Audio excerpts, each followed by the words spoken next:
Last Epoch's 1.1 cycle starts around the corner, and every time I start to think about how I want to record this video, and every time I start to think about this character, I find myself very excited. Overall, the cycle is going to be starting in a few days. There are a lot of really interesting changes, and while excited, I'm very nervous. If the title of the video hasn't given it away, I'm planning on playing something, to me, that's a little bit different. It might not be the most meta build, it might not be the best thing, but to me, this has been a lot of fun. I'm planning on playing a marksman. I want to go down the bleed route, and I want to play with a bow. Overall, these are all things that in the ARPG world make me very excited and very happy. And in some testing, well, it's been a lot of fun. Originally, I wanted to play the character as multi-shot, and I wanted to pair it with Frenzy Flurry because Flurry procs multi-shot, and it's really cool and it looks good, but in overall testing, it wasn't very good. And eventually I settled on Puncture.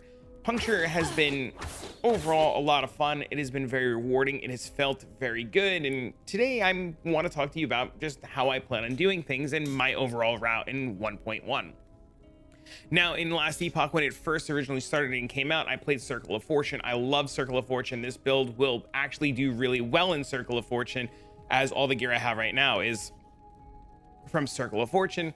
And I'm honestly not too sure which way I want to take it. With it being a little bit of a niche thing and stacking ailments, I might actually settle on Merchant's Guild to begin with. But overall, let's talk about what's going on, and let me put out a little disclaimer.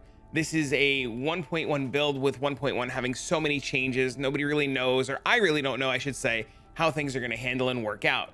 Currently, the build works. It does what I need it to do. It can get to 300 corruption relatively easily. 300's a little rocky, but my gear on this test character is extremely bad. With good gear, it should work better. With the changes coming, it should work better, assuming I understand them correctly. This is going to be structured in the form of a build guide, but this is more or less like just me telling you what I want to do.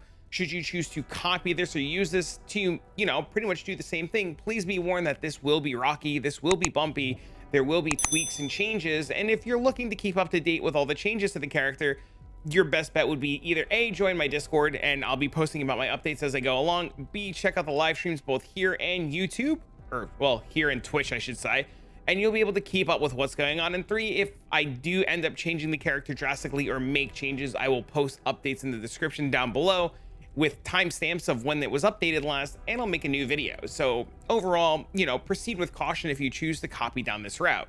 Now, bleed in itself is really strong. I like the idea of bleed a lot. I like being able to stack a ton of bleeds. I think it feels really good. The character has fantastic clear. It can clear a lot of the screen. It has ultimate amounts of pierce that can hit every single mob in front of it.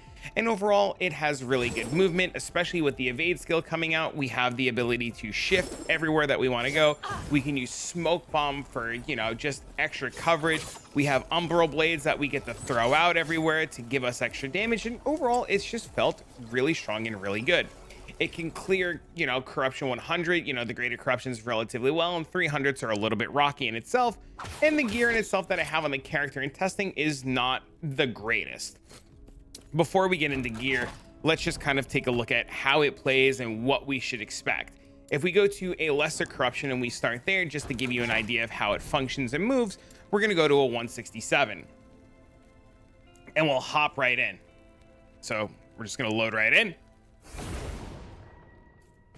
We're going to, make our way, and you can see we pretty much just can cut down all of the mobs.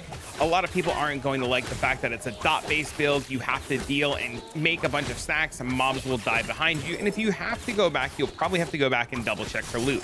Me personally, this playstyle doesn't bother me at all that much, and overall, it feels relatively good. I like it a lot, and in terms of how it plays, I kind of get a kick out of mobs chasing after me and just falling over behind me. The playstyle in itself requires you to be active. You have to move, you have to use your skills. It has a little bit of high APM, so if you're looking for something that's more of a one-button click and you don't really have to worry, this might be a little bit more difficult, but it feels really rewarding overall to play. You essentially have Umbral Blades to give you a little bit of slow and chill the mobs. You have Smoke Bomb to give you some survivability. You have Shift to move around.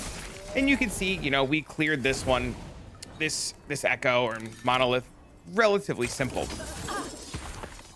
In testing, moving up through monoliths has been relatively easy. The only time that it has been a little bit difficult is pushing deeper into the 300s or at the start of 300s. I don't know, and this is where that disclaimer comes back in. I don't know if that's because the gear on this character is relatively on the poorer side, or because, you know, how bleed currently stands before the changes, things are a little awkward. When we look at the last Epoch tool in player, you'll see that there are big changes coming and things that'll make the character do a lot more damage and just overall make it really strong. Now, coming into this is a base 300. You can see right away, it takes a couple more extra shots. Things still do bleed out. Things still do take good damage, but you do need to invest a couple more shots into the character. The way that I have it currently built, it doesn't have a whole lot of life. It has a lot of gear that I pretty much just had in my stash laying around that I threw on it. And with a little bit of fine tuning and more min-max gear, it should survive a lot better. In the current state of things, you can see I'm not even capped resistances. I'm barely capped lightning resistance when I have, you know, everything going on. I am crit capped though, so I don't have to worry about accidentally getting crit and killed. But, you know, it could really use a lot of better gear. Okay. You can see we kill mobs relatively easily. We get good stacks of bleed on them right away, and there's nothing to worry about. I did manage to kill the boss, or the monolith boss in 300 a couple of times. He wasn't too bad. The biggest problem is I guess I'm not used to being a little bit squishy, so I had to do some more moving. You see, if I like stood in that a little bit longer, I would have just died. But overall, the mobs, you know, they're dying. No real big issue. Our clear for the screen is relatively good. Our coverage is great. We can pierce every single mob, and overall, you know, we don't really have too much to worry about. We go in here, we have these to help us clear. We move all around. And then we drop a smoke bomb. The biggest issue that I have, and I'm going to point this out, or I was going to point this out again later, but the biggest issue that I currently have with the build is I need to work on mana. I don't have a ton of mana regen on my gear right now. My mana regen's only 12. It's definitely going to need a little bit of mana regen, but we'll cover that in a minute. But you see, it did a 300, no problem. It did a 150 and change, no problem. And overall, the gear on the character right now, oh, that's pretty cool. Overall, the gear on the character right now is like very medium. The bow in itself is not even the right base. I am playing a bleed build with a poison bow because this is all that I had. My armor is crit avoidance, crit chance. It just has a little bit of health and a little bit of bleed chance, some mana. My helmet on this character is damage over time. This helmet's actually pretty good. It has chance to bleed and some resistances. My necklace, damage over time, necrotic and poison resist, or necrotic and fizz resistance. This quiver has bow damage on it, damage over time, and chance to poison on hit. The belt, physical damage, that's really it. Some health. This ring has damage over time, some mana, some resistances, some health, and cooldown recovery, which really doesn't do anything. This ring in itself, just damage over time and crit chance and fire damage. But yeah, the gear on this character in itself, like regular unique, regular unique, regular unique, and then all of these are just health and resistances to get started. Overall, this character for testing purposes isn't where I want the character to be. It is just good enough to get by to start testing. The character in itself, we are going to be using, as you saw, Puncture to put our dots. We are going to be using Umbral Blades to chill and help us with the clear. We're going to be using Shift to move around the map and leave some clones for Umbral Blades, and we're using Smoke Bomb as a defensive layer with some more clones. Shurikens just gives us a little bit more damage and survivability. Overall, though, we are looking for a bow that has damage over time on it. Because we are a dot-based build and we want to stack our damage over time, we are looking for more damage over time. All of the gear in this planner is set to tier 5 gear. None of this is going to be higher or lower because I don't know where people are going to play and what they're going to find. If you play COF, odds are you'll find really good gear really fast. And if you're playing on Merchant's Guild, you'll be able to buy gear with everything that you need on it and be able to fuse things together relatively easily. Now, this bow, we probably want salvage bow because it gives us damage over time. It has increased damage over time, bow attack speed, chance to apply bleed, and fizz pen. All of this really good stats to what we want. The helmet, pretty much the same thing. We have a damage over time bleed duration helmet. This, more bleed duration means more damage. We have increased bow damage, chance to bleed with bow hits, critical strike avoidance. We have some health. Our chest plate is very interesting. I have dodge rating and damage over time and a little bit of armor on this base. I think this is a really good base. I like this base a lot. It gives us a chance to apply bleeds on bow hit, which I think is going to be really strong because we want to stack our bleeds as high as possible. And I have been experimenting with ward gained on shadow creation. You saw when we did the 300, the character was a little squishy. It took a couple of hits. It could definitely be built a little bit tankier, and Twitch chat suggested ward gained on shadow creation. This is due to the fact that, you know, we're going to create a shadow every time we shift. We're going to create a shadow every time we drop smoke bombs. And we're pretty much just going to always be creating a shadow. And we should, in theory, be able to get some ward just to give us a little bit of extra buffer. I don't know if this is the best mod yet for this armor. And it definitely is going to need some experimenting. There are other things that you can get on the armor. You can get physical pen with puncture, which might be pretty good. You can get more mana. If you need more mana, more flat mana, there's a lot of room, or a lot of wiggle room on the body armor. And I really encourage you guys to experiment. I'm not really too sure where I'm going to settle yet with the body armor. I do want to get this mod and experiment with it. Currently in my testing, I don't have this mod, so I haven't been really able to experiment and test with it. But I have resistances and health on the armor. As far as suffixes go on all of your gear, your resistances and your health, as long as you get capped resistances, capped poison, necrotic, fizz, and all that beautiful stuff, and you get some health, it doesn't really matter where the resistances sit, whether they're on the armor, the helmet, the boots, or whatever. As long as you get them and you move them around to where you need them to be and you get capped out, you're pretty happy. The prefixes are where things get a little bit shaky, as ward gain on shadow creation is only on the body armor, chance to apply bleed on bow hits only in a prefix, so forth and so on. Our quiver, I like this quiver a lot. I like the chance to apply bleed on bow hit. I think that's really good. I like the increased damage over time, the increased bow attack speed, you know, some resistances, chance to apply more bleeds. Ideally, what we're aiming for is we're aiming to have the ability to apply a lot of bleeds. You can see based on the gear and the calculations in the last Epoch tools, we have a 538% chance to bleed. In theory, if everything goes well, and every shot should put on 5 bleeds. But currently, while testing in game, I only have a 76% chance to bleed. I don't know if this is calculating bow chance on hit or not, but you know, we would like to get as many stacks of bleed going as we could. Our necklace physical penetration, since it's going to help us deal a lot of damage, increase damage over time, frailty to take less damage, necrotic resistance, physical resistance. I think bone amulets in itself are just insane and just really strong. Gold ring for more resistances, damage over time, mana, critical strike avoidance. We really want to be crit capped. We really don't want to hear that wonderful clank to know that we're stunned, crit, and dead. It's just not what I want. The belt, we have currently a spider silk sash for increased physical damage, mana regeneration, dodge rating, health. I think a really good option later on down the line is going to be Jungle Queen. This is one of those things that when you get rolling, when you have currency, when you've been lucky, when you found it, I think this is going to be like the bee's knees of a belt. I didn't want to include Jungle Queen in this because realistically, you know, with 1.1 just starting and recreating a character and going down all the roads, you don't know what's going to happen. You don't know what your gear is going to look like. You don't know what you're going to find or what you're not going to find, and things become a little bit awkward. And, you know, you just don't want to like set crazy high expectations. And then our other ring, we have a necrotic resistance and ward decay threshold. We want to essentially have some ward decay somewhere so that if we do end up using the ward gained, it decays slower. We have it. We don't have to really worry. The ring, once again, damage over time, dexterity where we can put it, elemental resistance, and health. Now, we have 3 uniques in the build. I think these uniques are very good. These boots give us movement speed, bleed duration, and more physical ailment damage to moving enemies. I think these boots are out of this world and very good. This is just more damage on more damage and more damage. I think these boots are probably best in slot. According to this, getting them with LP, you know, 2 LP should be relatively doable. And it should be easy to like slam other boots into it.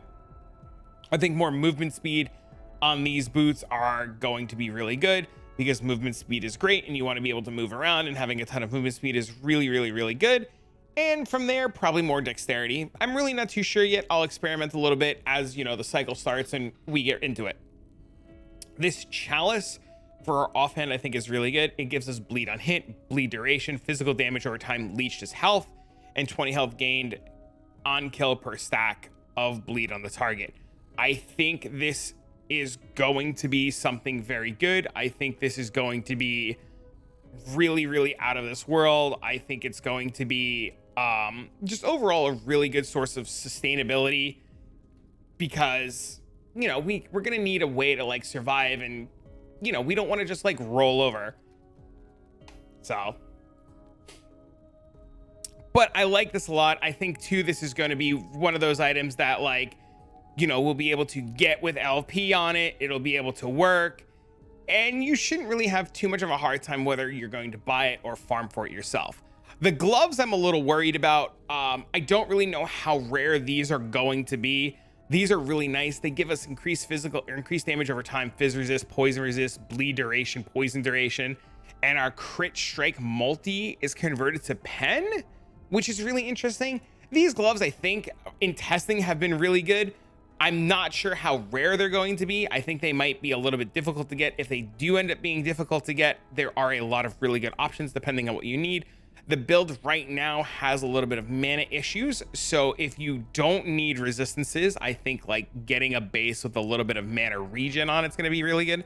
So probably Arcane Bracers. And I was looking at this earlier, and I think if you can get a nice pair of gloves with some damage over time, maybe some dexterity, and there's just like a lot of really good options that you can do in itself on gloves. I think Dex is probably going to be our best bet, because you're going to see really quickly that we're going to be stacking Dex, and overall Dex is going to give us a lot of things that are going to make the character in itself really strong.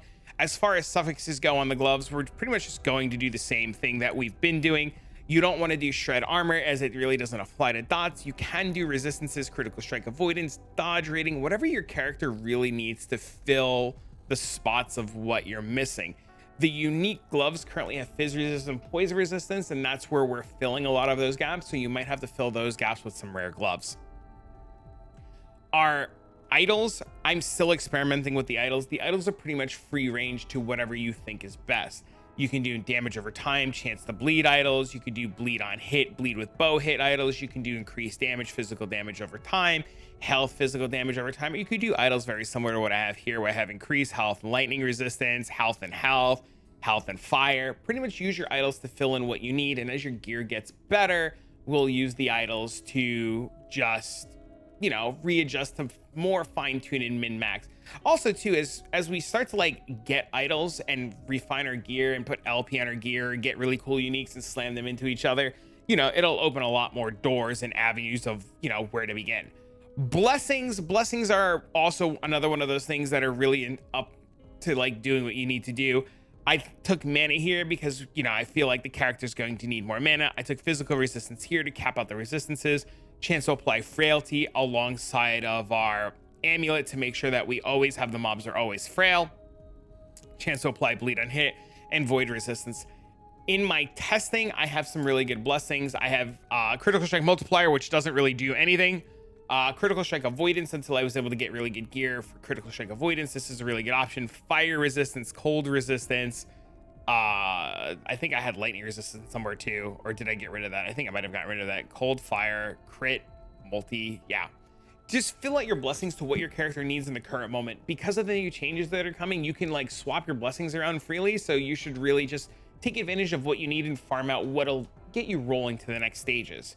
Overall though, gearing in itself shouldn't be too hard. Just messing around, I was able to find a lot of the gear, and the gear that you're looking for, I'm actually working on a loot filter that I will post down below. Bina made a really good loot filter that was a master filter, and I've just been kind of updating it as I go. If you're looking for a loot filter on the gear, this should have everything that you need. You will need to update this as you go, and if you're planning on playing in Merchants Guild, you'll probably want to turn on different things that you will be looking for. Me personally, I'm going to be turning on a lot of the different idols, and I'm going to be adjusting the loot filter as I play. This loot filter that will be in the description for you is not a final set in stone. Use it at your own risk. This will have things on it that I am looking for. Will have things that I am progressing for. If you are going to copy this build, you are going to need to make adjustments. I have different modifiers that I want to shatter. I have different modifiers that I'm going to be looking for. And as I find modifiers and I increase my pool of runes, I'm going to be changing these things around. So please, if you do use the loot filter I have provided, please use it cautiously. It will work really well for COF, but you will need to fine tune it to your liking in your playstyle as you go. Just, putting that out there. Okay.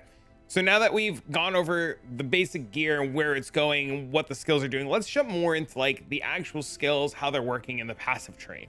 The skills, like I had mentioned, originally I was going for a multi-shot mix with flurry, but flurry had its own disadvantages. It really didn't pierce any of the targets. Multi-shot was every so often that it procced. It just didn't really feel smooth. And after playing and testing, Puncture felt really good. Puncture is also really good for leveling. I found that, and I've actually leveled with Puncture before, and Puncture in itself just feels naturally really good. Now, you saw when I fired my character, there was Mirage Archers, or, you know, Mirages that like stood next to me and fired, and this is from this Penumbral Ambush node. This is what makes the mana cost a little awkward, a little strange, and without this node, clear feels pretty bad. Now, I know people aren't going to be too thrilled about, you know, the mana cost. I'm personally not too thrilled about the mana cost, and I think there are ways to work around it, especially with a little bit of mana regen, and you won't really have to worry. But this node in itself really makes this skill kind of like what I want it to be, and a big reason why we're playing with it. I don't know if you need this skill for the campaign and for leveling, but when you get to monoliths, you really want to be playing with this skill, and it also gives us a bunch of extra damage. Puncture in itself has a 0 mana cost, and the node, like I mentioned, is what gives it its mana cost and problems. Puncture 2 has a chance to just apply bleed, which just innately does, which is just awesome. So you just have a base 30% chance to apply bleed. We come over here, we get another 40%. We come over here, we get another 60% per stack of Bleeding Fury, and we get a bunch of Bleeding Fury here. So Puncture just is perfect for what we want to do.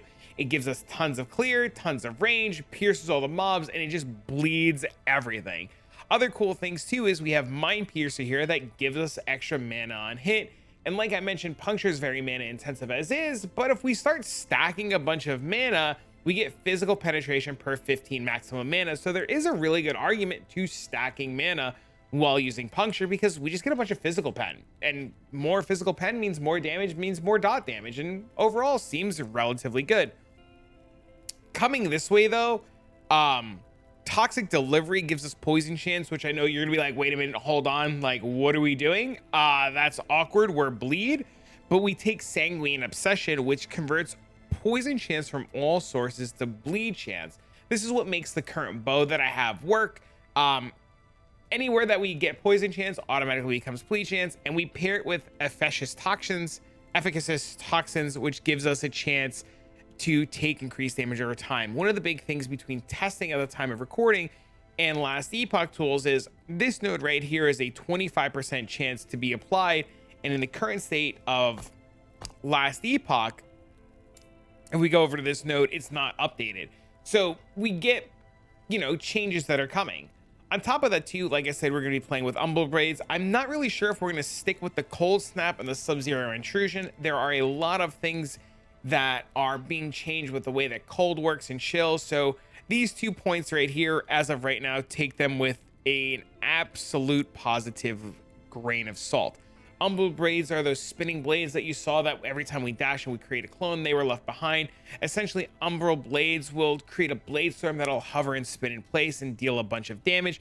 And they'll also just slowly seek out enemies. So if you're fighting a boss or you're fighting a group of mobs and you sprint or shift all around, you create a smoke screen, you make a bunch of shadows, it'll just essentially leave a bunch of Umbral Blades that'll find the mobs and pretty much hunt them down and tick away and deal a bunch of damage, you know. And then whenever one of your shadows expires, they also leave behind an Umbral Blade. So, you know, we leave a shadow, it expires, it creates a blade storm, the blade storm seeks out the enemy, and so forth and so on. This gives you physical throwing damage, which we don't really care about.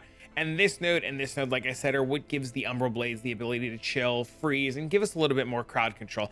If this ends up being bad post the changes, we'll remove these points out of here. We can get more bleed chance here. We can get more attack speed here and ward gain on recall, which we're never really going to use. We can pretty much just play around and figure out where we're going to want to put those extra 2 points. I'm honestly not too sure yet because we're not going to be working with the blades recalling, but we'll pretty much see. You could definitely put at least a point here and probably like another point here to just kind of get it rolling. Shift, we're doing all the basics and all the same stuff that we normally do with Shift. We're taking increased cooldown recovery rate and mana efficiency. I know we're going to have a dodge roll, but we'll now have a dodge roll and a transversal skill so that we'll be able to move around really good. We're going to take momentum for movement speed. We're going to leave behind a shadow. This is to pair with Umbral Blades. We're going to get mana back on use so that we can help maintain our mana. We're going to be invulnerable while shifting so that we have an iframe, and we're going to get some dodge rating for survivability. Also, we'll increase the amount that we heal, and we're going to leave behind shurikens that we can pretty much just set up whenever we shift. Shurikens, though, they're going to be a little awkward. We're going to give them increased attack speed. We're going to make them we're going to put out additional shurikens, and we're going to create a blade shield around us. This essentially is just going to give us a little bit more armor, a little bit more survivability, and a little bit more just not dying. This will give us 30% armor, and as we scale our gear, we'll be a little bit more tanky, and it'll last for 45% longer. One of the other really cool things about the shurikens is we can have them pierce all the enemies around us. So if we're shifting in and out of mobs, the shurikens will hit everything, and they'll also pierce their physical penetration. They'll have physical penetration on them, and they'll have a chance to bleed and shred all of their they'll have physical shred. My brain is like putting all this together and thinking about this, and it's all wild, and I can't wait to play it. I'm so excited, man. Oh, and lastly, we have smoke bomb. Smoke bomb is going to give us the ability to just drop a bomb at our feet. It'll blind enemies and grant you haste while you remain inside of it. Blind is being updated so that mobs that are blinded can no longer crit you. So this will give us a nice little defensive layer if we drop it on some mobs before we get our crit cap. We're going to have it so that smoke cloud lasts longer.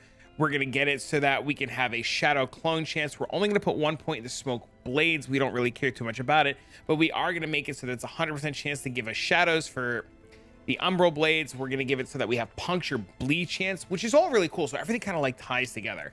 So we're going to have this give us 200% puncture bleed chance, and the shurikens are going to have bleed chance. So as long as you stay inside the smoke bomb and, and we puncture enemies that are in it, so like you could like drop it on it, you could like shift off to a boss and drop a shadow and make an Umbral Blade and smoke bomb on a boss and then shoot a bunch of times, and they get a whole bunch of bleed stacks. I know it's convoluted and complicated, but it works, I promise.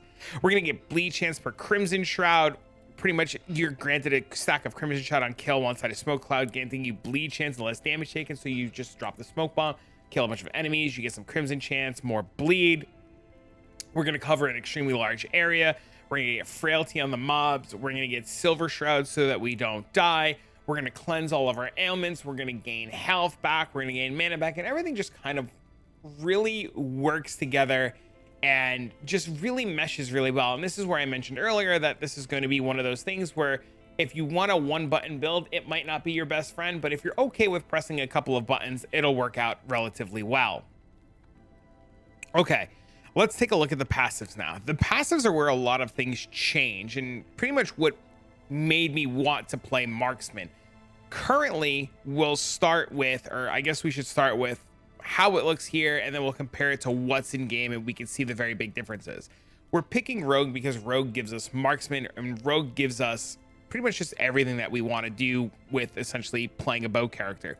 We take Rogue, we're going to take a bunch of points of dex and health.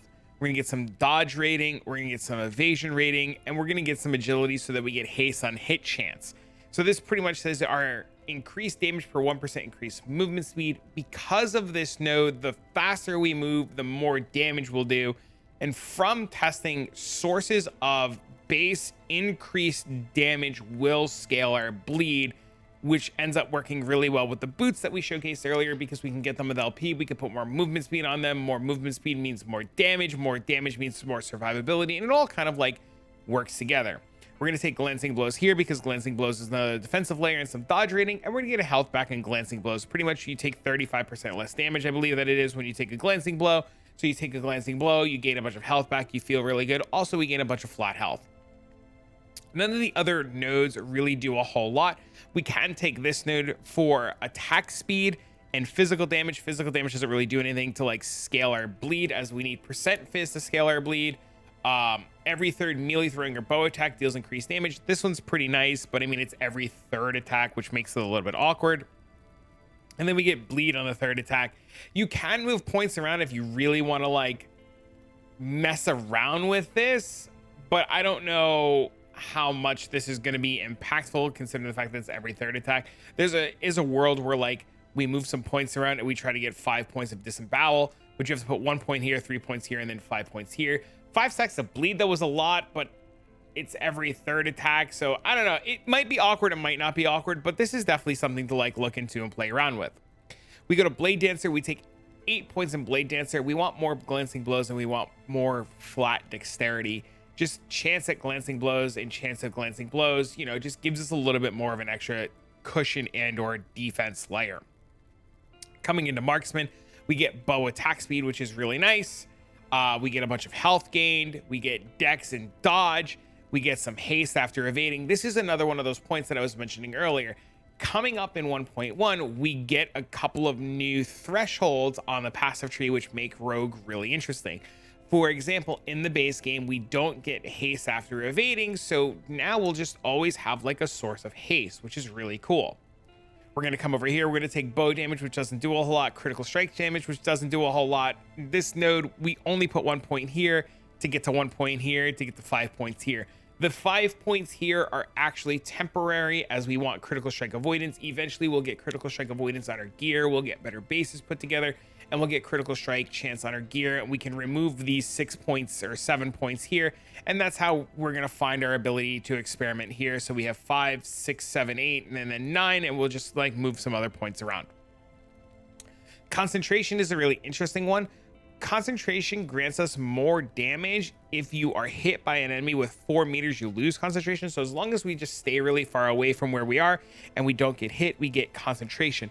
Currently, concentration gives us increased damage in the base game and will give us more damage going on after the update. So it's a big source of damage. Right now you see concentration is increased damage in the current base of the game, but it will be updated soon to more damage. So this is really nice. And with 4 points here, or with points here, we get concentration cooldown speed so that it's always up. We're going to take Prolonged Demise for damage over time and damage over time while wielding a bow. So damage over time taken minus 10%, and then we deal 70% more damage over time. We're going to put 1 point here for concentration cooldown and dodge rating, and then we're going to put 4 points here so that we have less hit damage taken with concentration. This is a really nice node that isn't in the game right now. This node pretty much is just going to say that, you know, we're just going to take less of a hit every time that we're hit as long as we have concentration. So this gives us another, you know, source of survivability. Coming over here, we're going to take increased physical damage by 50%, increased chance to bleed by 50%. This is a really nice node. This gives us 50% more bleed chance, 50% more increased damage to bleeds. And with the upcoming changes, we're going to get physical res shred, which also scales our bleed damage, which is going to be really nice. Currently, once again, the game in my testing, I can't play with Fizz Shred because it's not in the game yet. And this node, once 1.1 comes out, should be pretty much massive. Coming over to Aerostorm, we're taking Aerostorm because we pretty much proc Aerostorm all of the time ever. It gives us more bow attack speed, which is really, really, really nice. And we just want to have more attack speed.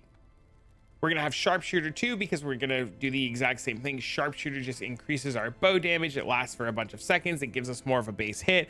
I'm not really too sure if Sharpshooter is worth the 1 point, but playing with it, it seemed to be okay. This is another one of those 1 pointers that when we remove all of this down here, we can move it towards going over here if we want to mess around with it. Sharpshooter is just like one of those things, like I had a point, I put into it, I played around with it. It was fine. It was cool. Sometimes it's good. Sometimes it's whatever. We take Covering Fire so that we proc Aerostorm, we get a Silver Shroud. Silver Shrouds are really nice. They make it so that we just don't die. You know, you just dodge a hit when you have a Silver Shroud and you gain ward per stack. So like, it's just like a nice little, like, you know, like it's like a little catch-all if things go sideways. And we take Rain of Arrows. I don't know if Rain of Arrows is actually good or not yet. Rain of Arrows is like a little weird. It hits all the mobs in an area. And it makes it really interesting. It's just like another source of bleed. I'm not sure if it's good or bad yet. I'm still really on the fence about it, and becomes one of those places where we can just around and move another point. I have it right now in testing to just kind of like see some really interesting stuff, but we'll see. We take Ethereal Arrows because it's going to give us more damage. Currently, like I had mentioned before, this is another one of those nodes that gets changed in the 1.1 update. We get increased mana regen, both things that we need, and we get bow mana cost that gives us more damage. I did test this out in the base game to test how it works with bleed, and currently it says you have increased mana and mana regen, and your bow skills will deal more damage based on their cost and increase the damage. And without this node in, the damage was X, and with this node in, it was Y, and you can clearly see that this node is scaling the damage of bleeds. Also, currently it is increased damage at 500%, and when 1.1 comes out, it is going to be a more damage modifier at 100%. Lastly, I actually have 2 points in Master Archer, but I get to actually remove them. I forgot we're not playing multi-shot anymore, so we're going to take these out of there and we're going to put these into Arrow Storm. When we do, and if we decide to make the change to Disembowel, we have these 5, 6, 7 points here. 8, 9 comes from here. So as soon as you make the change here, you can come like this. You can go 5, 1, 1, and then you can do this and really mess around with this. I wouldn't make this change to Disembowel until you have the critical strike avoidance, simply due to the fact that having crit avoidance is really strong, and you really don't want to die. But once you get the gear going and everything flowing, making that change is going to be very good. But overall, this is the build. This is what I want to play. And like I said, if you choose to follow this and you have questions, you know, I'm available on my Twitch. I'm available on YouTube. You could stop by the Discord. You leave comments on these videos, or you have ideas on how to like min-max this a little bit better, or ways or ideas of where to take it. I'm definitely all ears. I like hearing from you guys a lot. You guys are the reason that I get to keep doing these videos and making this content and putting it out for you guys. And if you've made it this far in the video, I appreciate you. Thank you for subscribing. Thank you for everything that you guys do. You guys are absolutely fantastic, and I look forward to hearing about your adventures in 1.1. So for now, friends, I'm gonna get this video out to you guys. I know it was a bit of a long one, and I'm sorry, and I'll see you all in the next one.